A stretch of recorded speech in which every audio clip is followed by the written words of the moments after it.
began taking fire. They requested additional units and then stopped answering their radio.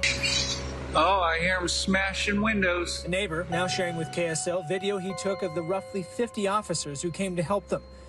When police responded to what seemed like a routine disturbance, multiple unanswered 911 calls in a quiet Tremonton neighborhood, the outcome was anything but ordinary. In the city's tranquil streets, the darkest fears of law enforcement became reality. 2 police officers responding to a domestic disturbance call were shot and killed in Utah, and a man was taken into custody after bystanders persuaded him to drop the gun, authorities said Monday.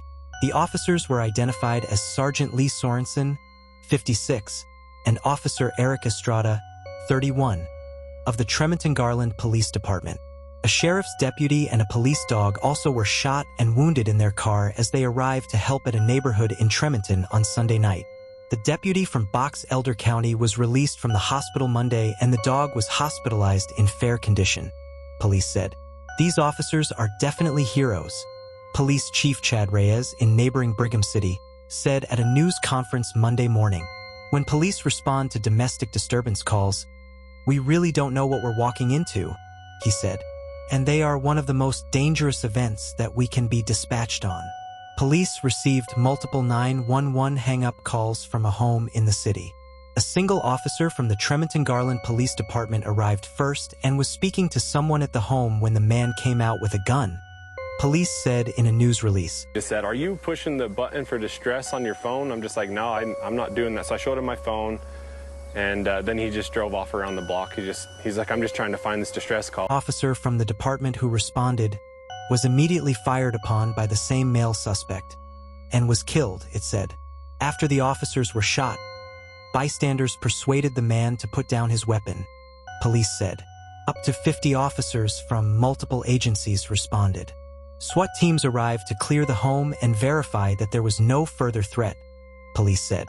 The ranch-style home was cordoned off by yellow crime scene tape Monday. A trampoline and a blue children's pool could be seen on the front lawn. Utah Governor Spencer Cox called what happened a terrible and tragic night. He posted online that he joined the state in mourning the loss of these courageous law enforcement officers and ordered flags to be flown at half-staff in their honor. The suspect was arrested on charges of aggravated murder, police said. The names of the wounded deputy and the suspect have not been released. Sorensen had served 17 years as a law enforcement officer and received multiple honors for his service to the community. He had recently been promoted to sergeant and was supposed to be sworn into his new role on Friday, the department said. Estrada had worked in the jail in Box Elder County and as a patrol officer before joining the Tremonton Garland Police Department. His colleagues described him as a dedicated father and husband who loved being on patrol so he could interact with people in the community. Tremonton, which has about 13,000 people, is in northern Utah about 75 miles, 121 kilometers, north of Salt Lake City at the junction of Interstates 15 and 84. It advertises itself as a favorite midway stop for vacations to destinations such as Yellowstone National Park, Bryce Canyon, and the Grand Canyon. It also calls itself Utah's City of Murals, with a walking tour featuring 18 works of public art. What started as a typical call ended in devastation and solidarity. In Tremonton, bravery was met with bravery. Officers faced unimaginable danger, a suspect halted by civilians, and a community that rallied to honor the fallen. Sergeant Lee Sorensen and Officer Eric Estrada are now part of a legacy that reminds us. Public servants step forward when chaos calls.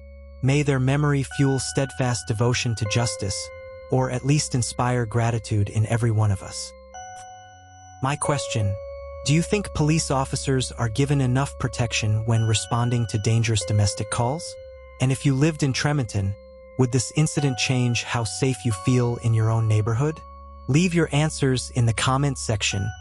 And please don't forget to hit the subscribe button for more updates on true crime stories around the world. And don't forget to like and share. Thanks. And I feel for these communities, and I feel for these departments. And and I work with these police officers. I may not know these two, but I know the law enforcement community, and I feel for them too. So my reaction is genuine for these officers and their families, and I'm thinking about them today. So this is a hard day for Utah. This is a hard day for our communities, and it's a hard day for law enforcement, and I too feel for them. So